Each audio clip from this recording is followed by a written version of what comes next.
জীবনে বেঁচে থাকা কালে যে কোনো মহিলা যে আল্লাহর বান্দি চারখানা কাজ করতে পারবে। নবী বলেছেন আল্লাহ রাব্বুল আলামিন কিয়ামতের দিন ওই মহিলা ওই নারীদের জন্য জান্নাতের 8খানা দরজা খুলে দিবেন, যেই দরজা দিয়ে ইচ্ছা জান্নাতের ভিতরে চলে যাবেন। কি কি চারটা কাজ? নবী বলেছেন আলমারআতু ইযা সাল্লাত খামসাহা, যে মহিলারা জীবনে বেঁচে থাকাকালে 5 ওয়াক্তের নামাজ পড়িতে পারবেন। 2 নম্বরে নবী বলেছেন ওয়াসামাত শাহরাহা, রমজান মাসের 1 মাস ধরে রোজা রাখতে পারবে। 3 নম্বরে নবী বলেছেন ওয়া আহসানাত ফারজাহা, যে মহিলারা পর্দাশীলা হয়ে থাকতে পারবে, যে মহিলারা নিজের লজ্জাস্থানের হেফাজত করবে, বিবাহিত হোক কিংবা অবিবাহিত হোক। আল্লাহর নবী বলেছেন যে মহিলারা বা পর্দা হয়ে থাকতে পারবে, পর্দাশীলা হয়ে থাকতে পারবে। 4 নম্বরে নবী বলেছেন ওয়া তাআত বালাহা, যে মহিলারা নিজের স্বামীর খিদমত করবে। নবী বলেছেন হে মহিলারা, আল্লাহ রাব্বুল আলামিন কিয়ামতের দিন জান্নাতের 8খানা আপনাদের জন্য দরজা খুলে দিবেন আর বলবেন মহিলারে তোমরা জান্নাতের ভিতরে চলে যাও, 8টা দরজা তোমাদের জন্য খোলা আছে, যেই দরজা দিয়ে ইচ্ছা তোমরা জান্নাতের ভিতরে চলে যাও। নারে তাকবীর। 4টার মধ্যে একটা হলো কি পর্দা। যে মহিলারা পর্দাশীলা হয়ে থাকতে পারবে, ওর বিবাহ কিংবা না হয়েছে, বিবাহিত হোক কিংবা অবিবাহিত, যে পর্দাশীলা হয়ে থাকতে পারবে, নিজের লজ্জাস্থানের হেফাজত করতে পারবে যে মহিলারা। আজকে আমাদের পর্দা কি জানেন? একটা গল্প বলছি, হাদিসের কথা নয়। পর্দা কেমন করছে আমাদের মায়েরা, খালারা, বোনেরা, বেটিরা। এক জালসাতে একটা মেয়ে লোক জালসা শুনতে গেছে, যেমন আজকে জালসাতে মেলায় মা খালা জালসা শুনতে এসেছেন। একজন মা মাওলানা ওয়াজ করেছেন যে দেখেন মায়েরা খালারা, আপনারা পর্দাশীলা হয়ে থাকবেন, ভালোভাবে পর্দা করে চলবেন। যেগুলোর সাথে পর্দা করার দরকার তার সামনে পর্দা হয়ে থাকতে হবে। কোনো গায়ের মরদ আপনার যেন শরীরের কোনো অঙ্গ দেখতে না পাই। এবার একটা মহিলা মোটা পাগলি, মোটা হইসা যা কামরা বলি, বাড়িতে গেছে, যাওয়ার পরও কিন্তু ঘাটে গোসল করে। আর ঘাটটা নদীটা হলো রাস্তার পাঞ্জর দিয়ে। ওর 8-9 বছরকার একটা বেটা ছিল। বেটাকে বলছে যে আব্দুর রহমান রে, কি গা মা? কইছে মাওলানা রাইতে ওয়াজ করেছে যে পর্দাশীলা হয়ে থাকবি, তো আমি গোসল করব ঘাটে, হয়তো উদাম পাদাম হয়ে থাকবো, কখন কোন মানুষ রাস্তা দিয়ে যাবে না যাবে, আমি কেমন ভাবে থাকবো না থাকবো। তুই এক কাজ করিস, যখন কোনো মানুষজন দেখবি, মানুষ যখন রাস্তা দিয়ে আসবে, তুই আমাকে ইশারা করবি, মা সাবধান মানুষ আসছে, আমি তখন বুঝে নেব। বলছে ঠিক আছে। এবারে গোসল করছে, ওর ছেলেটা কিন্তু দাঁড় হয়ে আছে, দেখছে একটা মোড়লের বেটা হাল বাহে কিন্তু চলে আসছে। এবার ছেলেটা বলছে মা সাবধান, মা সাবধান, মানুষ আসছে। মহিলাটা নিজের মাথাতে কাপড় চোপড় দিয়ে একবার সুন্দরভাবে পর্দাশীলা হয়ে রেডি হয়ে গেছে। দেখছে তো এখান থেকে হেঁটে চলেছে কে? একটা মোড়লের বেটা। রাগ করে পানি থেকে উঠে এসে 2 কিল মেরেছে, আর মেরে বলছে মরার বেটা মরা, তোকে বলছি মানুষ আসবে তখন বলিস এটা কি মানুষ নাকি? আমাদের গ্রামের তো মোড়লের বেটা প্রত্যেকদিন হাল বেহে যায়, কত দেখায় তার সাথে, এটা মানুষ হলো না। বলছে এবার মানুষ আসবে তখন বলবি। বলছে ঠিক আছে। আবার গোসল করতে আছে, গোসল করতে আছে, দেখছে তো একটা ডিম কিনাওয়ালা লোক ধাগা বিক্রি করে, ডিম বিক্রি করে, হেঁটে চলিচ্ছে ওখান দিয়ে। বলছে মা সাবধান মানুষ আসছে। আবার সুন্দর করে মাথাতে কাপড় চোপড় দিয়ে একবার রেডি হয়ে গেছে, দেখছে তো একটা ডিম কিনা বা ধাগাওয়ালা ওখান দিয়ে হেঁটে চলে গেল। আবার ছেলেটাকে এসে 2 লাফ মেরেছে। হ্যাঁ খালে ভরা বেটা, খালে ভরা, তোকে বলছে যে মানুষ আসবে তখন বলিস এটা কি মানুষ নাকি? আরে এই গ্রামে কত এর কাছ থেকে ধাগা কিনেছি, কত ডিম বিক্রি করেছি, এটা কি মানুষ? ওটাও মানুষ হলো না। এবারে একটু পর দেখছে একটা মৌলভী সাহেব মানুষ, মাথাতে টুপি লাগিয়ে পাঞ্জাবি পায়জামা পিন্দে ওখান দিয়ে চলিচ্ছে। ছেলেটা মনে মনে কইছে হবে মোড়লের বেটাটা মানুষ হলো না, ওই ধাগাওয়ালাটা মানুষ হলো না, ইয়ারও তো মৌলবীর 2খানটা হাত পা আছে, 2টা চোখ আছে, তো এটাও মনে হয় মানুষ নেই। 2বার মায়ের খেয়েছি, এ বেকার কিন্তু আর মায়ের খাবো না। ও কিছুই বলেনি, এ বেকারে কিছু বলেনি। রাস্তাতে মৌলবী সাহেব হেঁটে চলে গেছে। ওর মা কিন্তু দেখে নিয়েছে, ওরে আল্লাহ এই মৌলবী তো আমাকে দেখে নিলে।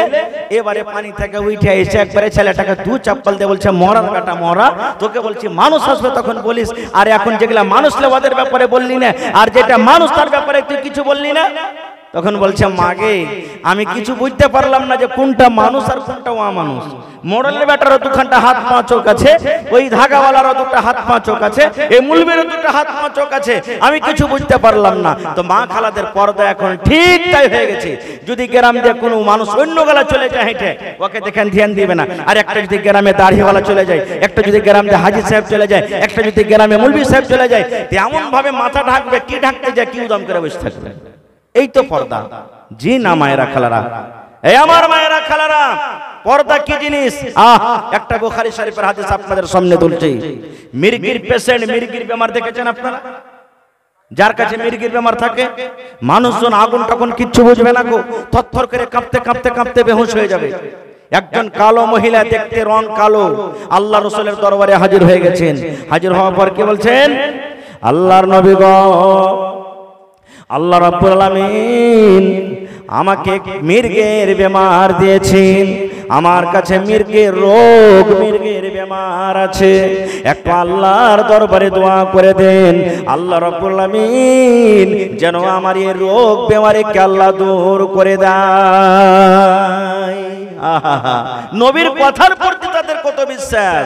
এই আমার মায়েরা খালারা দেখেন, বলছেন নবীজি একটু আল্লাহর দরবারে দোয়া করে দেন, আল্লাহ রাব্বুল আমিন যেন আমার রোগটাকে দূর করে দেয়, আল্লাহ রাব্বুল আমিন যেন আমার বেমারিটাকে দূর করে দেয়, আমি যেন মির্গের বেমার থেকে ভালো হয়ে যাই। নবী শুনলেন কথাটা, শোনার পর কি বলছেন? রে আল্লাহর বান্দি, আল্লাহ রাব্বুল আমিন তোমাকে বেমার দিয়েছেন, তোমার কাছে মির্গের রোগ রয়েছে, তোমার কাছে মির্গের বেমারি রয়েছে। এই আল্লাহর বান্দিরে, তুমি যদি সবর করো, তুমি যদি ধৈর্য ধরো, আল্লাহ তোমাকে বেমারি দিয়েছে, তুমি যদি সবর করো, আর সবর করার কারণে আল্লাহ রাব্বুল আমিন কিয়ামতের দিন তোমাকে জান্নাত দান করবেন, তুমি আল্লাহর জান্নাতে চলে যাবে। আর যদি তুমি বলো না নবীজি দোয়া করে দেন আমার জন্য, আমি যেন ভালো হয়ে যাই, তাহলে আমি নবী তোমার জন্য দোয়া করব, হয়তো তুমি ভালো হয়ে যাইবা, তুমি দুনিয়াতে ভালো হয়ে থাকবে, তুমি দুনিয়াতে আরামে থাকবে। হে আল্লাহর বান্দি রে, তুমি বেমারি থেকে মুক্তি পেতে চাও, বেমারি থেকে ভালো হতে চাও, কিংবা আল্লাহ বেমারি দিয়েছে তুমি সবর করে আল্লাহর জান্নাত যেতে চাও, কোনটা চাও তুমি বলো? কোনটা তুমি চাও? সবর করে তুমি আল্লাহর জান্নাতে যাবে, আর না আমি নবী দোয়া করব তুমি ভালো হয়ে যাবে। এই জামানার আমিও যদি হইতাম এই কথাটাই বলতাম, জান বেঁচে থাকলে লাখ উফাই, আপনি আমার জন্য দোয়া করে দেন। কিন্তু রে সুবহানাল্লাহ, সেই মহিলা বলছেন নবী গো, আল্লাহ রাব্বুল আমিন আমাকে বেমার দিয়েছেন, আপনাকে আমি আর দোয়া করতে বলবো না, আমি সবর করব, আমি ধৈর্য ধরব, সবর করে আমি আল্লাহর জান্নাতে চলে যাব গো নবীজি, আমি আল্লাহর জান্নাত যেতে চাই, আল্লাহর জান্নাতে যাওয়ার জন্য আমি রেডি আছি, সবর করব। কিন্তু নবী গো, একটু আপনি আমার জন্য দোয়া করে দেন, আমার বেমারি ভালো হওয়ার জন্য নয়, আমি বেমারি থেকে মুক্তি পাবো তার জন্য নয়, এই জন্য নবী গো আমার কাছে যখন বেমারিটা চলে আসে আমি মানুষ বুঝি না গো নবীজি, আমি মানুষের সামনে হয়তো কাঁপতে কাঁপতে বেহুশে পড়ে যাই, আগুনের পঞ্জরে আমি হয়তো বেহুশে কাঁপতে কাঁপতে পড়ে যাই, পানির কাছে আমি যদি তালি পানিতে যদি চলি, আমার বেমারিটা যদি পানিতে উঠে যায়, আমি কাঁপতে কাঁপতে পানিতে পড়ে যাই, আমি আগুন বুঝি না, পানি বুঝি না, মানুষজন কিচ্ছু বুঝাবুঝি হয় না।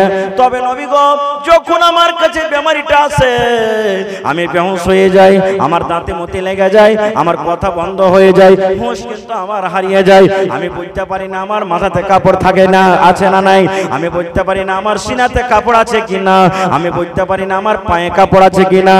আল্লাহর নবী গো একটু আমার জন্য দোয়া করে দেন, যখন আমার কাছে বেমারিটা আসবে আমি যখন বেহুশ হয়ে যাব তখন যেন আমি পর্দা না হয়ে যায় নবী গো, আমি যেন পর্দাশীলা হয়ে থাকি, এটা আল্লাহর দরবারে একটু আমার জন্য দোয়া করে দেন।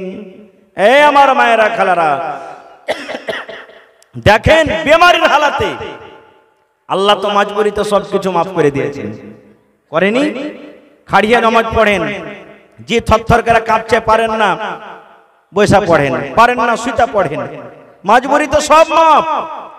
কিন্তু দেখেন বেমারির হালাত বলছে নবীজি একটু আল্লাহর দরবারে দোয়া করে দেন আমার জন্য, আমার বেমারিটা যখন আমার কাছে আসবে, আমি যখন বেহুশ হয়ে যাব, আমি যেন পর্দাশীল হয়ে থাকি নবীজি, আমি যেন বেপরদা না হয়ে যাই। ওরে সুবহানাল্লাহ। এ আমার মায়েরা খালারা, আপনি আছেন কোথায়? এই যে ভাইয়ের বিয়ে লেগেছে, বোনের বিয়ে লেগেছে, মামাতো ভাইয়ের বিয়ে লেগেছে, ভাতিজার বিয়ে লেগেছে, আর তখন দেখেন মা খালারকে পর্দা, তখন দেখেন কি ডান্স, কি নাচ আর কি গানা। মা খালারা যখন ঝগড়া লেগে যায়, এমন জোর করে করে তারা ঝগড়া করে, জোর জোর গলাতে আল্লাহুস সামাদ, মনে হয় এই মাইকের আওয়াজ তাদের কাছে ফেল হয়ে যাবে। এরকম আছে না নেই? এই আমার মায়েরা খালারা, মাথার চানি থেকে নিয়ে পার তায়রা পর্যন্ত যেমন আপনার ঢাকার জায়গা পর্দা, এই মতো গলার আওয়াজ খানটা আপনার জন্য পর্দা। আপনারা বলেন তো, যখন নামাজের টাইম হয়, কোনদিন জীবনে দেখেছেন কোন মসজিদে মহিলারা আজান দিয়েছে? দেখেছেন? দেখেছেন কোন মাওলানারা বলেছেন এত এত জালসাতে যে মহিলারা নামাজের টাইম হবে তখন তোমরা আজান দিও? কেউ বলেছেন? বলেনি। এই আমার মায়েরা খালারা, আমার ওলামারা স্টেজে বসে আছেন, জিজ্ঞাসা করবেন, আল্লাহর নবী বলেছেন মসজিদে যখন আজান হয় রে, আল্লাহু আকবার বলে যখন মসজিদে আজান হয়, ওরে সুবহানাল্লাহ, আজানের আওয়াজ কত দূর যাবে? মাইক যদি ভালো হয়, এদিকে 1 কিলোমিটার চলে যাবে, এদিকে 1 কিলোমিটার আওয়াজ চলে যাবে, এদিকে 1 কিলোমিটার চলে যাবে, এদিকে 1 কিলোমিটার চলে যাবে, তাহলে 4 কিলোমিটার পর্যন্ত আওয়াজ চলে যায়।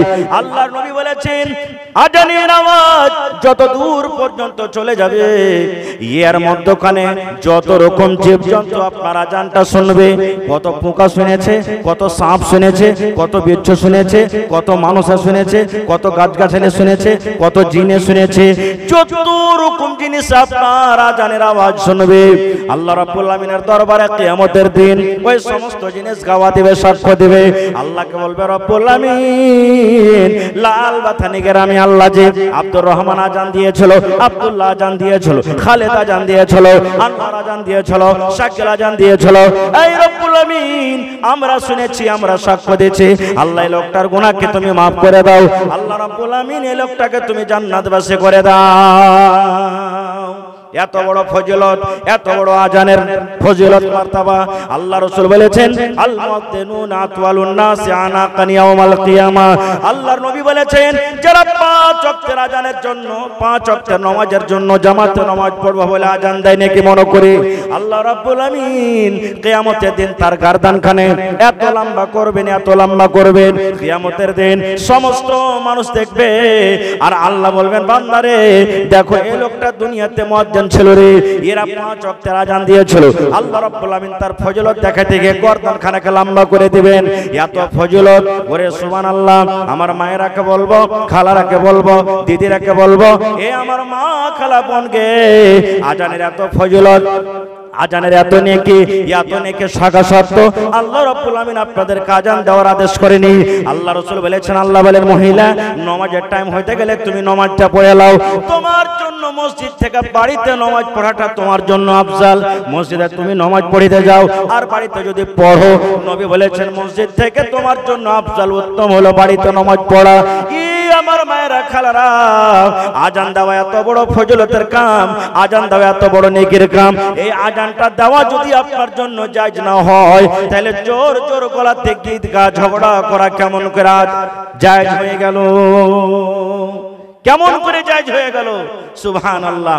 আর একটা কথা বলি, আমার মায়েরা খালারা পর্দা করে কিভাবে জানেন? পুরুষটা রোদে পুড়ে পুড়ে দোকানদারি কইরা কইরা 1000 টাকা 1500 টাকা দামের শাড়ি দিয়েছে ওকে, ওই শাড়ি ওর সামনে কিন্তু পিনবে না। পিনবে কার সামনে? যদি এখানে বিয়ে লেগে যায় তো বরযাত্রী যাবে, ডুলি বিবি যাবে, তখন ওই কাপড়খানটা পিনতে বিয়ের বাড়িতে যাবে, ও বহনুর বাড়িতে যাবে, ওই কাপড়খানটাকে পিনতে যাবে, অন্য দেওয়ারের বাড়িতে যাবে, লোককে দেখাইতে যাবে। কিন্তু যে ওকে খাইটা খুইটা এত সুন্দর করে কাপড়খানটা নিয়ে দিয়েছে, ওয়ার পাঞ্জরে যখন বসবে তখন একটা ওই যে দুর্গন্ধ করে পাটের জাগের মতন ওরকম কাপড়, দুর্গন্ধ কাপড় পিনতে ওর সামনে বসবে। এরকম হয় কি হয় না? আল্লাহুস সামাদ।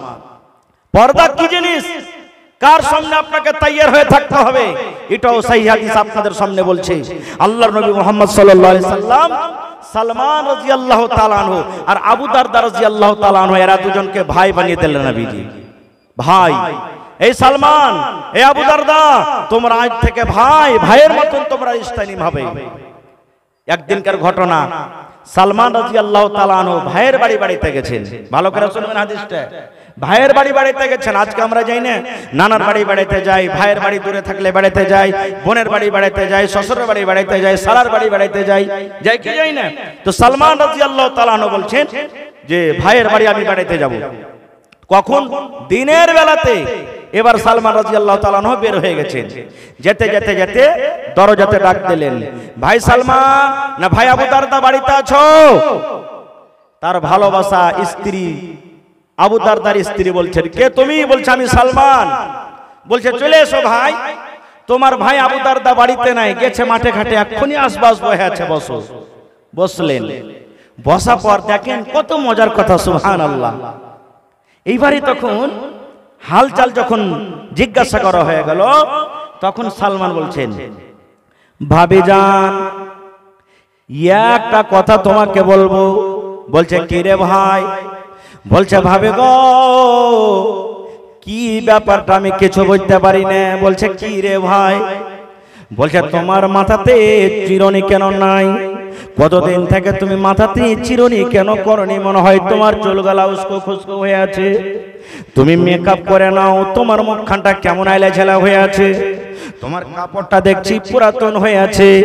কি ব্যাপারটা? তুমি কেন সুন্দরভাবে সেজে থাকো না? মাথাতে তোমার চিরুনি নাই, মাথাতে তোমার তেল নাই, চুলগুলা তোমার উস্কো খুস্কো হয়ে আছে, কাপড়টা তোমার হয়তো পুরাতন হয়ে আছে। ব্যাপারটা কি কিছু বুঝতে পারি না। তুমি কেন সুন্দরভাবে সেজে গুজে থাকো না?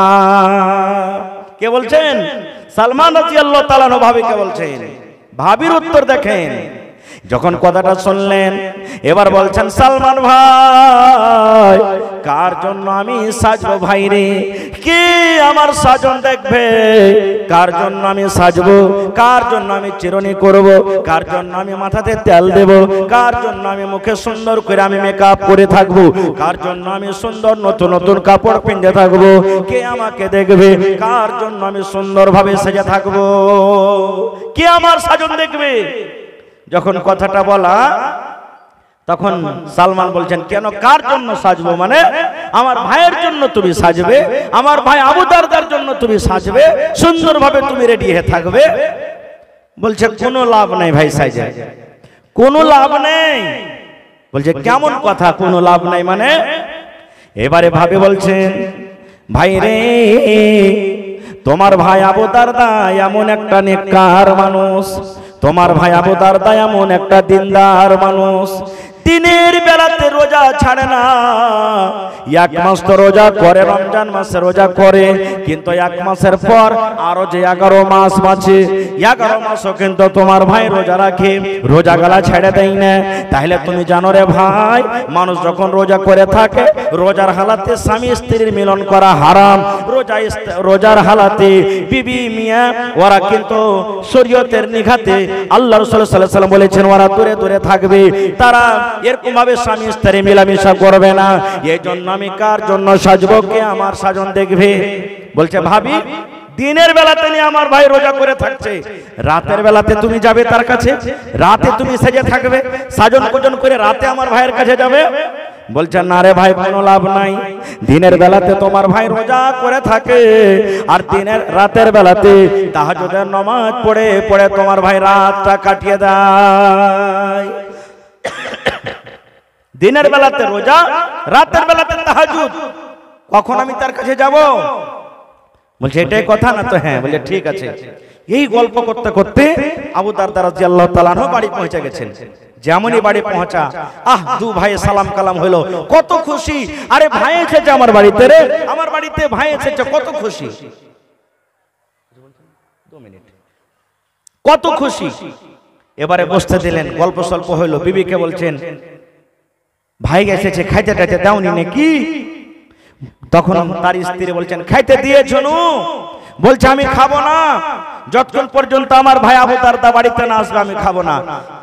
বলছে খাইতে দাও, ভাইকে খাইতে দাও। সামনে খাইতে দিয়েছে। তখন খাবার যখন প্লেট সামনে চলে এসেছে, তখন সালমান বলছেন যে তুমি এসো ভাই আবু দারদা, তুমি এসো। বলছে আমি খাবো না ভাই। বলছে কেন খাবে না? বলছে আমি রোজা করে আছি। বলছে কেমন রোজা তুমি করেছো? বলছে যে আমি নফল রোজা করেছি। বুঝে দো নফল রোজা বাদ দিয়ে দাও, ছেড়ে দাও। নফল রোজা তুমি রেখেছো, যদি চাহো তো রোজা ভেঙে দিবে, তোমার গুনাহ হবে না, তুমি রোজা ভেঙে দাও। কইছে না ভাই রোজা ভাঙবো না, তুমি খাও, আমি বসে আছি তোমার পাঞ্জরা খাও। তখন সালমান বলছেন যে শোনো, তোমার বাড়িতে আমি মেহমান এসেছি, তুমি যদি আজ আমার সাথে বসে বসে খানা না খাও তো আমিও খানা খাবো না। যখন এরকম কথা বলে দিলেন তখন বলছে আচ্ছা ঠিক আছে তাহলে। এবারে দুই ভাইয়ের সাথে সাথে খানা খাইলেন। খাওয়া দাওয়া হলো, মাগরিবের নামাজ হলো, এশারের নামাজ হলো। এশারের নামাজের পর এবারে আবু দারদা বলছেন সালমানকে, ভাই ওই ঘরখানে তুমি শুতে যাও, আরাম করো। বলছে তুমি? বলছে আমি চললো মসজিদ, এখন তাহাজ্জুদ পড়বো, নফল পড়বো। বলছেন না, নামাজের টাইম হয়নি এখনো, আমিও তাহাজ্জুদ পড়বো। এবার হাত খানটাকে ধরে যে ঘরে ওর স্ত্রী ছিল, স্ত্রীর ঘরে তাকে ধাক্কা দিয়ে ভরে দিয়েছে, আর দিয়ে বাহির থেকে দরজা লাগিয়ে দিয়েছে। এবার রাত কেটে গেল। ঠিক যখন রাত 1টা কিংবা 2টা বেজে গেল, সালমান রাদিয়াল্লাহু তাআলা আনহু ভাইকে বলছেন, ও ভাই আবু দারদা, এখন কিন্তু তাহাজ্জুদের নামাজের টাইম হয়েছে, ভাই রে তুমি উঠে যাও। এবার আবু দারদা বললেন, আমি বিছান থেকে উঠে গেলাম, আমি ফরজ গোসল করলাম। ফরজ গোসল করার পর আমরা দুই বন্ধুতে নামাজ পড়লাম। নামাজ পড়ার পর এইবারে তখন সালমান বলছেন, ই ভাই আবু দারদা রে, আল্লাহ রাব্বুল আমিন তোমাকে চোখ দিয়েছি, চোখের হক হলো আরাম দেওয়া। আল্লাহ রাব্বুল আমিন তোমাকে গোটা বডি দিয়েছে, দেহ দিয়েছে, তোমার বডিকে তোমাকে আরাম দিতে হবে। আল্লাহ রাব্বুল আমিন এই যে তোমাকে একটা সুন্দর স্ত্রী দান করেছেন, বিবির তোমাকে হক আদায় করতে হবে, মেহমানের সাথে তোমাকে খানা খেতে হবে, বিবিদের বাচ্চাদের তোমাকে আদর করতে হবে, যার যেটা হক তাদেরকে হক দিতে হবে। ভাই আবু দারদা, সমস্ত মানুষের হক মেরে দিয়ে, সমস্ত মানুষের হককে তুমি শেষ করে দিয়ে যদি তুমি এক আল্লাহর হক আদায় করো, এক আল্লাহর হকে তুমি যদি লেগে যাও, তাহলে এরকম ইবাদতে আল্লাহ রাব্বুল আমিন কিন্তু খুশি হবেন না। নারে তাকবীর। এখানে মেলায় কথা লুকিয়ে আছে ভাই। হাদিসটা বলার উদ্দেশ্য হলো এই যে আমার মায়েরা খালারা, আপনাদেরকে সুন্দরভাবে সাজন সাজতে হবে। কার জন্য? নিজের স্বামীর জন্য। নিজের স্বামীর জন্য পুরুষের সামনে যত সাজতে পারেন আপনাকে মানা নাই, যত রকম পাউডার লাগাইতে পারেন, যত ডিজাইনের কাপড় কিনতে পারেন, যত জেওয়ার কিনতে পারেন, যত রকম আপনি সাজন সাজতে পারেন নিজের স্বামীর জন্য, কোনো মানা নেই। কিন্তু ওই সাজনটা যদি অপর পুরুষকে দেখার জন্য আপনি যদি সেজে যান, তাহলে এটা হলো কি গুনাহ, এটা হলো পাপ, এটা হলো গুনাহ। এ আমার মায়েরা খালারা, আজকে আমরা মুসলমান বেঁচে থাকা কালে পর্দাশীলায় চলতে পারি না। আল্লাহ রাসূলের বেটি হযরত ফাতেমা রাদিয়াল্লাহু তাআলা আনহা, ওরে সুবহানাল্লাহ, যেই নবীজি ফাতেমার ব্যাপারে বলেছেন আমার বেটি ফাতেমা জান্নাতের ভিতরে যাবে, শুধু জান্নাতে যাবে না, আল্লাহ রাসূল বলেছেন আমার বেটি ফাতেমা জান্নাতে যত মহিলারা যাবে সমস্ত জান্নাতি মহিলাদের সরদারনি হবেন কে? আমার বেটি ফাতেমা। সেই ফাতেমা যখন বেঁচে ছিলেন, মরার কিছুদিন আগে ওসিয়ত করছেন। কি ওসিয়ত জানেন? স্বামী গো, আমি আপনার বিবি ফাতেমা, আল্লাহ রাব্বুল আমিন যদি আপনার আগে আমার মতটা করে দেয়, আমি যদি আগে মরে যাই, তাহলে একটা কাজ করবেন স্বামী গো, আমার জানাজা, আমার দাফনের ব্যবস্থা খবরদার খবরদার আপনি দিনের বেলাতে আপনি করিয়েন না। আমার মরার পরে আমার যখন জানাজার ব্যবস্থা করবেন, আমার যখন দাফনের ব্যবস্থা করবেন, আমার খাটটাকে নিয়ে যখন কবরস্থানে যাবেন, তখন যেন রাতের বেলা হয়। সুবহানাল্লাহ। আজকে আমাদের মুসলমান মা খালের অবস্থা কি ভাই? মেলায় কথা আছে, তবে ভাই রে এই সমস্ত কথা আমরা কোথায় শিখবো? এই মাদ্রাসাতে আমাদেরকে শিখতে হবে। আজকে আমরা বলি, কত ভাই কথাটা বলি, বেটি ছেলেকে পড়িয়ে লিখে কি হবে রে, এরা তো যখন বড় হবে শ্বশুর বাড়িতে যখন চলে যাবে, এরা ছাই তুলবে, এরা ঘোঁটা করাবে, এরা ভাত রান্না করবে, এরা তরকারি কাটবে, এরাকে পড়িয়ে লিখে কি হবে? জি না, না ভাই। যদি আপনি আপনার বেটিকে পড়ান, যদি আপনি আপনার বোনকে পড়ান, যদি আপনি আপনার ভাতিজিকে পড়ান, তাহলে জেনে রাখেন সেই পড়বে নবীর তারিকা মতন জীবনটাকে কাটতে পারবে। আল্লাহ রাসূল কিভাবে আমাদেরকে চলতে বলেছেন, কিভাবে স্বামীর হক আদায় করতে হবে, শ্বশুর শাশুড়ির কিভাবে হক আদায় করতে হবে, শ্বশুর বাড়িতে কিভাবে থাকতে হবে, মা বাবার সামনে কিভাবে আমাকে থাকতে হবে, বড় ভাইয়ের ইজ্জত সম্মান কিভাবে করতে হবে, আল্লাহ রাসূল সাল্লাল্লাহু আলাইহি সাল্লামের সব কথা জানতে পারবে এই মাদ্রাসা থেকে। এই জন্য মাদ্রাসার দরকার। জানেন আল্লাহ রাসূল সাল্লাল্লাহু আলাইহি সাল্লামকে একজন সাহাবী প্রশ্ন করছেন, ইয়া রাসূলুল্লাহ, মহিলারা তো বাড়িতে থাকবে, মহিলারা হলো বাড়ির জিনিস, বাড়িতে থাকবে, তো বাড়িতে কি পর্দা করতে হবে? এ আমার মায়েরা খালারা, সুবহানাল্লাহ, কত সুন্দর হাদিস নবী আমার বলেছেন, এ মহিলার দলেরা, অন্য মানুষকে দেখে তো তোমরা পর্দা করবে, কিন্তু তোমাদের বাড়ির ভিতরে একটা কোহামা সাপ আছে, খরিস সাপ আছে, সেই সাপটাকে দেখে কিন্তু তোমরা পর্দা করবে। আসলে সাপের কথা নয়, বোঝার জন্য আমি বলছি আপনাদেরকে। বলবেন তাহলে অরিজিনালি সাপ, গোহামা সাপে কামড় দিলে মানুষ বাঁচবে কি? জোরে বলেন, বাঁচবে? মালাকুল মউতকে দেখে যেমন মানুষ ভয় করে, কখন এসে জান কবজ করে নিয়ে চলে যাবে, নবী বলছেন এই মতো তুমি ওকে দেখে ভয় করবে। সেটা বলতে পারবেন কে? বলতে পারবেন? বলেন, সামনে, ডান দিকে, বাম দিকে, কে বলতে পারবেন? জি হ্যাঁ, ওটা হলো কে? দেওর। দেওর ওটা যাকে আমরা আমাদের ভাষাতে ভাইয়ের ছোট ভাই। আজকে আমাদের সমাজে যেগুলা বড়, যাকে ভাসুর বলি, তাকে দেখে তো পর্দা করবে, কিন্তু দেওর একবারে খুল্লা, ওর সাথে কোনো পর্দা নেই। কত মা খালা বহিন এমন আছে, অত মজাকের কথা নিজের পুরুষের সামনে বলবে না, যত মজাক করে করে দেওয়ারের সামনে বলবে। আছে না এরকম? কত মা খালা এমন আছে, ওরে সুবহানাল্লাহ, যারে যা তোর ভাবিকে আনতে চলে গেল, একলা মোটরসাইকেল আনতে চলে গেল। এটা শরীয়ত বিরোধী কাজ, এটা হারাম। রাসূল বলেছেন মালাকুল মউতকে দেখে যেমন তুমি ভয় করো, এরকম ভাবে হে মহিলা তোমার দেওরকে দেখে তুমি ভয় করো। কেন? দেওর হলো একটা মহিলার জন্য মউত। ওরে সুবহানাল্লাহ, আজকে আমরা কোথায় আছি ভাই মুসলমান? তবে এই মাদ্রাসা একটা এমন জিনিস যেখানে আমরা সব কিছু শিখতে পারবো। নামাজ শিখতে পারবো, রোজা শিখতে পারবো, হজ শিখতে পারবো, যাকাত শিখতে পারবো, পর্দা শিখতে পারবো, সব কিছু আমরা মাদ্রাসা থেকে শিখতে পারবো। তবে মাদ্রাসার আমাদের দরকার। এই বর্তমান জামানাতে, বর্তমান সময়তে মুসলমানের জন্য সব থেকে বড় আল্লাহর তরফ থেকে দেওয়া নিয়ামত এই মাদ্রাসা। মাদ্রাসা যদি না চলে আমরা ইয়াতিম হয়ে যাব। দিন থেকে, নবী থেকে, ইসলাম থেকে আমরা ইয়াতিম হয়ে যাব, আমরা একবারে দূরে চলে যাব। আজকে মাদ্রাসা থাকা সত্ত্বেও আমরা মুসলমান কত দূরে চলে গেছি, যেটা আমাদের চোখের সামনে আছে। তবে ভাইরে, এই মাদ্রাসা চালাইতে গেলে টাকাতে চলবে মাদ্রাসা, বিনা টাকাতে মাদ্রাসা কোনোদিন চলে না। এই মাদ্রাসা এত বড় মাদ্রাসা, আলহামদুলিল্লাহ। এই মাদ্রাসাতে কত